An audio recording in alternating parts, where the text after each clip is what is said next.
অনুশীলনে রিশাদের আউট নিয়ে হতাশ সালাউদ্দিন। পরের থ্রোতেও পরাস্ত হওয়ায় শিষ্যকে রীতিমতো শাসিয়েছেন। গণমাধ্যমেও সালাউদ্দিন আজকের দিনে আগ্রাসী ভূমিকায় ছিলেন। বাংলাদেশ টিম আমার বাপদাদার সম্পত্তি না। টিমে অনেক অভিযোগ, কিন্তু অভিযোগগুলো আপনি লিখে দিলে ভালো হইতো। আপনাকে তো এভিডেন্স দিতে হবে। হয়তো আমি মেন্টালি অনেক স্ট্রং আছি, অনেক দুর্বল মানুষ কিন্তু হয়তো করে দিতে পারে। দিন কয়েক আগে একটি শীর্ষস্থানীয় গণমাধ্যমে সংবাদ প্রচার হয় সালাউদ্দিনের বিপক্ষে নানা অভিযোগ নিয়ে, যদিও সেখানে অভিযোগের কোনো প্রমাণ ছিল না। আর তাতেই ক্ষুব্ধ বাংলাদেশের সিনিয়র সহকারী কোচ। আপনাকে তো এভিডেন্স দিতে হবে, ঠিক না? আপনাকে এভিডেন্স দিলে সেটা ওই কোচের জন্য ভালো হইতো, কিন্তু আমি যদি ভুল করে থাকি আমি ওই জায়গাটা শুধরাবো। বাট আপনি একটু লিখে দিতে পারেন না।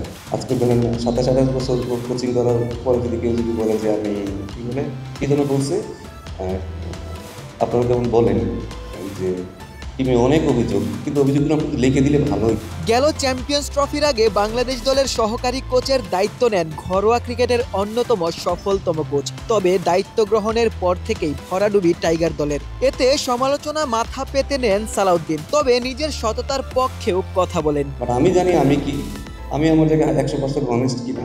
আমি হয়তো ভালো কোচ নাও হতে পারি, ঠিক আছে? আমি যদি ভালো না হয় না, বোর্ড আমাকে সরাই দেবে, কোনো সমস্যা নেই। বাট আপনি কখনো কাউকে কোনো কিছু জাস্টিফাই না করে যদি আপনি কাউকে লিখেন, এটা আসলে ঠিক না। গুঞ্জন আছে বাংলাদেশ দল হাই প্রোফাইল ব্যাটিং কোচের সন্ধানে রয়েছে, আর এই মুহূর্তে ব্যাটিং কোচের দায়িত্বও সামলাচ্ছেন সালাউদ্দিন। নতুন কোচ নিয়োগ হলে সালাউদ্দিনের প্রতিক্রিয়া কি হবে সেটিও জানালেন। দেখুন, আমি কোচ, আমাকে যদি আপনি বলেন যে কালকে সালাউদ্দিন তুমি যাও 13-এ যে কোচিং করাও, আই ডোন্ট মাইন্ড। আমার এখানে ট্যাগ লেখা নাই যে আমি কোচ ন্যাশনাল টিমেরই শুধু। তো এটা নিয়ে আমার কখনো ইগো সমস্যা হবে, আমার কোনো সমস্যা নেই। এটা নিয়ে আমি চিন্তিতও না।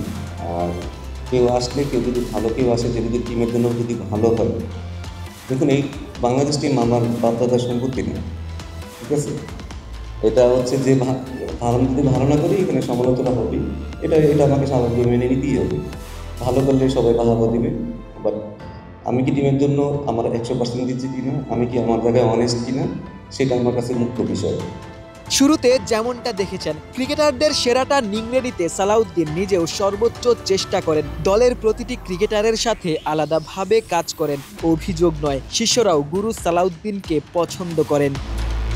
কলম্বো থেকে আশিক সারোয়ার, নিউজ 24, শ্রীলঙ্কা।